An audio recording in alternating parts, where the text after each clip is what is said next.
Hi வணக்கம். இன்னைக்கு பார்த்தீங்கன்னா சிறகடி காசை சீரியல் இன்னைக்கான எபிசோடு தாங்க பார்க்க போகிறோம். அதுக்கு முன்னாடி என்னோட சேனலை சப்ஸ்கிரைப் பண்ணி வச்சுக்கோங்க. இப்போ பார்த்தீங்கன்னா ரோகிணி அடிச்சிருப்பாங்க இல்லையா, அவங்க என்ன பண்ணுவாங்க, அந்த மகளிர் இதுக்கு போராடுவாங்க இல்லையா, அவங்கள கூட்டு வந்திருப்பாங்க.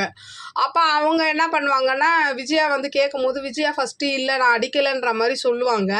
அதுக்கடுத்து அண்ணாமலைலாம் கேட்கும்போது என்ன பண்ணுறாங்கன்னா, மனோஜ் வந்து உளறிடுறாரு, நாங்கள் தான் பண்ணோன்ற மாதிரி உளரணுன்னா அவங்க என்ன பண்ணுறாங்க, அந்த மகளிர் உரிமை ஆணையத்துலேருந்து வந்தவங்க நாங்கள் வந்து ரோகிணிக்கு தான் சப்போர்ட் பண்ணுவோம், அவங்கள இங்கே வாழ வைக்காமல் நாங்கள் விட மாட்டோம், எதுவாக இருந்தாலும் கோர்ட்டில் பார்த்துக்கலாம் அப்படின்ற மாதிரி சொல்லிட்டு போயிடுறாங்க. அப்போ என்ன பண்ணுறாங்க, ரோகிணியும் ஒரு மாதிரி விஜயாவை முறைச்சிட்டு மனோஜ் கிட்ட வந்து நான் இப்போவும் நான் லவ் பண்ணுறேன்ற மாதிரி சொல்லிட்டு போயிடுவாங்க.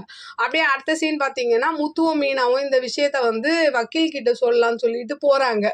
போனால் அவங்க என்ன பண்ணுறாங்கன்னா, இந்த விஷயத்தில் என்னால் ஒன்றும் பண்ண முடியாது, அவங்க அந்த அசோசியேட்ஸில் இருக்கிறவங்க வந்து பாதிக்கப்பட்ட பெண்களுக்கு தான் அவங்க குரல் கொடுப்பாங்க, அப்போ அவங்க கோர்ட்டுக்கு வந்தாங்கன்னா டைவர்ஸ் கிடைக்கிறது கஷ்டம் அப்படின்ற மாதிரி அவங்களும் சொல்லி அனுப்பிடுறாங்க.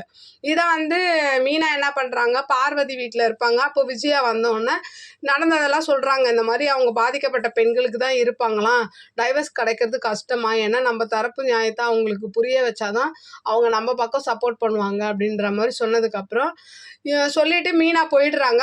அப்படியே பார்த்தீங்கன்னா இவங்க வருவாங்க, சிந்தாமணி வந்து என்ன பண்ணுறாங்கன்னா, இந்த மாதிரி அசோசியேட்ஸ்லாம் எதுக்கு இருக்குன்னா, ஒன்று பெண்கள் பாதுகாப்புன்ற பேரில் வந்து இவங்க காசை கரெக்ட் பண்ணுவாங்க, நீ வந்து காசை கொடுத்து ஏதாவது பண்ண முடியுமான்னு பாருன்ற மாதிரி விஜயா வந்து ஒரு மாதிரி குழப்பி விட்ருவாங்க. அது விஜயா எவ்வளோ ஆகும்னு கேட்கும்போது 1,00,000 கிட்ட ஆகும்னோடனே, ஐயோ அவ்வளோ பணம் என்கிட்ட இல்லைன்னு விஜயா சொல்லுவாங்க, நீ ஒரு கையெழுத்து மட்டும் போட்டு நான் வாங்கி தரேன்ற மாதிரி சிந்தாமணி ஐடியா கொடுத்து என்ன பண்ணுறாங்க, அந்த காசையும் வாங்கி கொடுத்துட்றாங்க.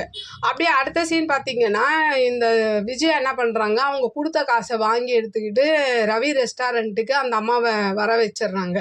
அந்த அசோசியேட்ஸில் இருக்கிறவங்கள வர வச்சு பேசுகிறேன்ற பேரில் அவங்க தரப்பு நியாயத்தெல்லாம் சொல்கிறாங்க. ஆனால் அவங்க கேட்குற மாதிரியே தெரியல. உடனே விஜய் என்ன பண்ணுறாங்க, பையில் இருக்கிற காசை எடுத்து அவங்க பேக்கில் வைக்கிறாங்க. ஆனால் அந்த அசோசியேட்ஸில் இருக்கிறவங்களோட கேமரா வந்து ஆனில் இருக்குது. அது வந்து எதிர்ச்சியாக ஆன் ஆச்சா, இல்லை இதுக்கு பின்னாடி ரோகிணியும் சிந்தாமணியும் இருக்காங்களா என்னன்னு தெரியல.